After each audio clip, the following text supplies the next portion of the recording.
क्या आप सूर्य के बारे में सब कुछ जानना चाहते हैं? यह वीडियो आपको वो सारी जानकारी देगा जो आपको चाहिए। पृथ्वी पर होते दिन और रात की घटनाएं, बदलती ऋतुएं, इन सब का कारण सूर्य ही है, जो अपने अंदर कई रहस्यों को सिमटे हुआ है। तो चलिए जानते हैं इसके इन अद्भुत रहस्यों को। सूर्य क्या है? यह एक सबसे ज्यादा पूछे जाने वाला सवाल है, जिसका जवाब बेहद ही सरल है। ब्रह्मांड में रह रहे अरबों तारों की तरह सूर्य भी एक तारा है, जो हाइड्रोजन और हीलियम से मिलकर बना हुआ एक विशाल गैस का गोला है। सौरमंडल का 99.8% द्रव्यमान इस अकेले के पास है। इसके केंद्र में 100 अरब टन समान डायनामाइट के धमाके होते हैं और विशाल ऊर्जा उत्पन्न होती है, जिससे सौरमंडल में रह रहे ग्रहों को ऊर्जा मिलती है। इससे हम अंदाजा लगा सकते हैं कि ये सौरमंडल के लिए कितना महत्वपूर्ण है। चलिए अब हम जानते हैं इसके नाम का क्या अर्थ है। सन शब्द का हिंदी अर्थ सूर्य होता है, जो लैटिन भाषा के सोल शब्द से आया है, जिसका उपयोग सूर्य से जुड़ी सारी वस्तुओं को दर्शाने के लिए होता है। हिंदू संस्कृति में सूर्य को एक भगवान का स्थान दिया गया है, जिसे हम भगवान सूर्य नारायण के नाम से जानते हैं। संस्कृत भाषा में इसके 108 नाम हैं। सूर्य का जन्म कैसे हुआ? हमारे सौर मंडल का जन्म आज से लगभग 4.6 अरब साल पहले धूल और गैस के एक विशाल बादल, जिसे हम नेबुला कहा जाता है, उससे जानते हैं और उसमें से हुआ है।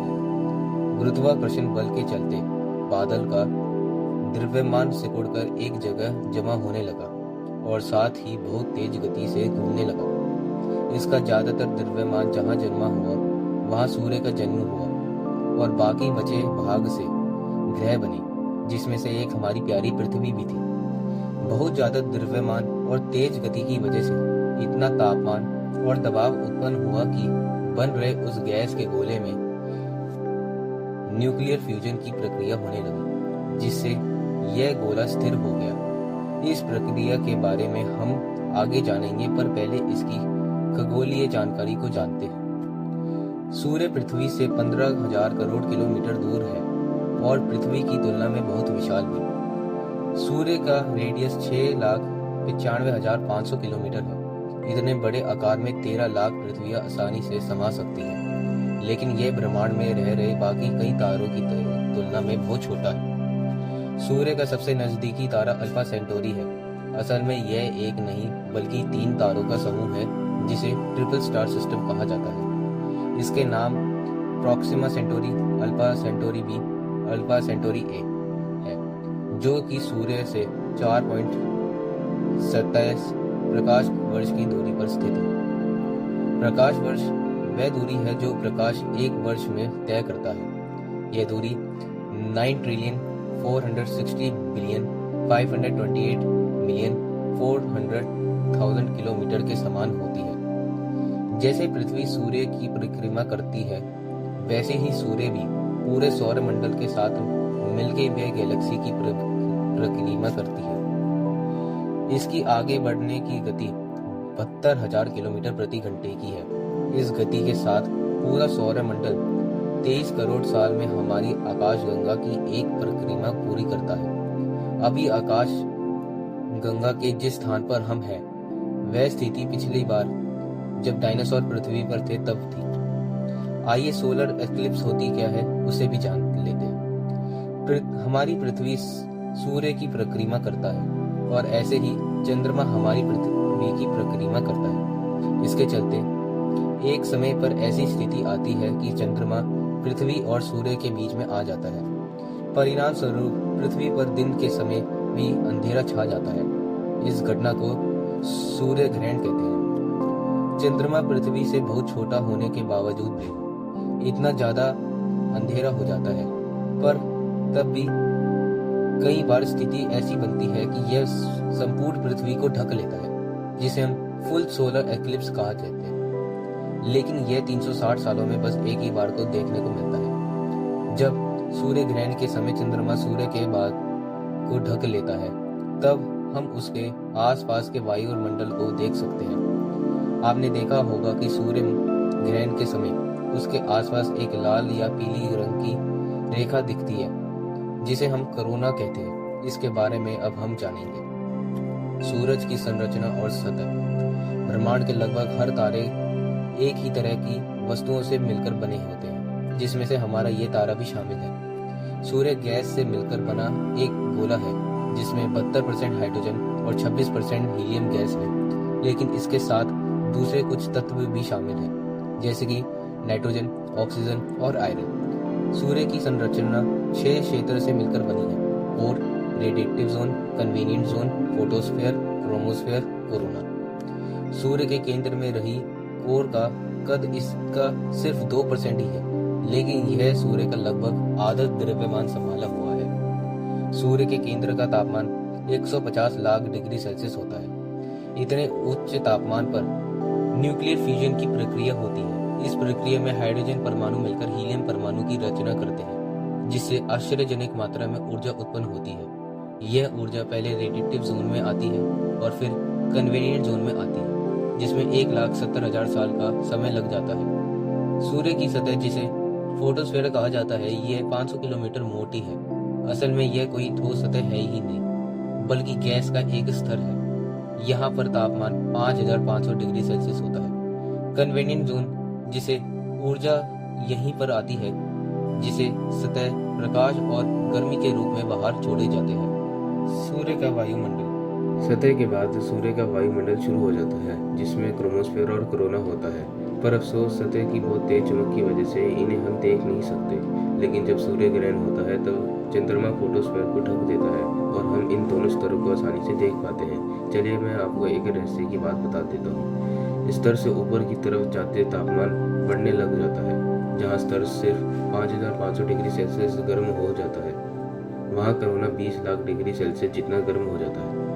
यह क्यों होता है और इसका तापमान का स्रोत क्यों होता है, वो अभी पिछले 50 सालों से वैज्ञानिकों के लिए एक रहस्य ही बना हुआ है, जिसे आप नासा की वेबसाइट पर जाकर देख सकते हैं। सूर्य का चुंबकीय क्षेत्र बहुत ही जटिल है। ये पृथ्वी से मात्र दुगना ही शक्तिशाली है, लेकिन कुछ क्षेत्रों में यह बढ़कर 3000 गुना हो जाता है, जिसका कारण है कि हाई एल्टीट्यूड की तुलना में सूर्य भूमध्य रेखा पर बहुत तेज गति से घूमता है। परिणाम स्वरूप सतह वाला हिस्सा अंदर की तुलना में बहुत तेजी से घूमता है, जिस वजह से इसमें विस्फोटों की घटनाएं होती रहती है, जिसमें फ्लेयर और कोरोनल मास इंजेक्शन शामिल है। फ्लेयर सौर मंडल के सबसे हिंसक विस्फोट है, जबकि कोरोनल मास इंजेक्शन कम हिंसक होते हैं, लेकिन इनकी मात्रा बहुत ज़्यादा है। इनके सिर्फ एक इंजेक्शन में 20 अरब टन पदार्थ अंतरिक्ष में निकलता है। ये चुंबकीय क्षेत्र अंतरिक्ष में जितने क्षेत्र तक फैलता है उसे हेलोस्फीयर कहा जाता है, जिसका अनुमान सौर पवनों के जरिए लगाया जा सकता है। सौर पवन से निकले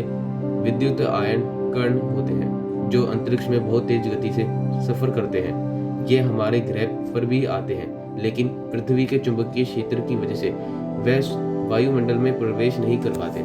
जिन ग्रहों के पास वायुमंडल नहीं होता है, उनकी हालत इन सौर पवनों की वजह से बहुत खराब हो जाती है, जैसे कि शुक्र ग्रह। इसके उपरांत सौर पवन सैटेलाइट और अंतरिक्ष यानों को भी नुकसान पहुंचाते हैं। सूर्य का जीवन। आपने यह तो जान लिया कि सूर्य का जन्म कैसे हुआ था।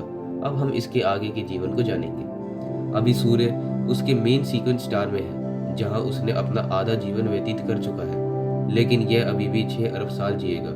सूर्य के अंदर का हाइड्रोजन जब हीलियम में बदलता है तब उससे ऊर्जा मिलती है, लेकिन जब हाइड्रोजन खत्म हो जाएगा तब यह हीलियम से अपनी ऊर्जा उत्पन्न करेगा।